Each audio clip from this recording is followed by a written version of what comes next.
Josh Earnest was pressed about this in the White House briefing room today about the different messages from Clapper and from Kerry.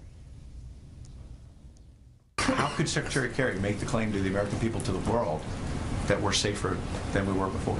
Well, I think he could do so with the evidence on his side. What he was able to demonstrate, and I think what he was discussing, is the success that our military campaign has had in applying significant pressure to the ISIS leadership. That pressure has been applied, and that has reduced the ability of ISIL to expand their reign of terror. That said, ISIL continues to be very dangerous.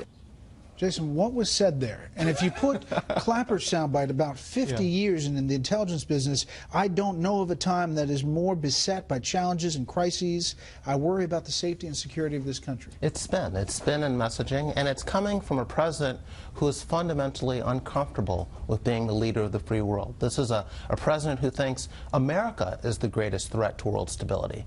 And I think our allies and our enemies have picked up on this. They see weakness, or they're concerned. Assad sees weakness. Putin sees weakness. Netanyahu is concerned, so concerned that he's coming to this country because he feels that we're going to cut a deal with Iran that is going to jeopardize the very existence of Israel, an ally of ours. That's how concerned he is. And this all starts with the White House and what it is projecting, which is uncertainty. You know, Charles just put it in stark relief for me. The president is either spinning and looking weak, which is what I was guessing, or he's not spinning and he is weak. That's a devil's choice. I mean, I'd like to think he's just spinning and looking weak, but even if that's the case, we're in a world of hurt. If Charles is right, I hate to think what the consequences are. A lot of people, criticize, talk about the semantics, what they say, whether they're using these words. We should be talking about what they should do. But how they say it and what they're saying does matter. Sure. It does. And when Obama says Islamic State is not Islamic, I think he believes it. What's interesting is that he's got a Kerry and an Earnest and others in the administration who I think are not true believers, because I think it's delusional what the president is thinking.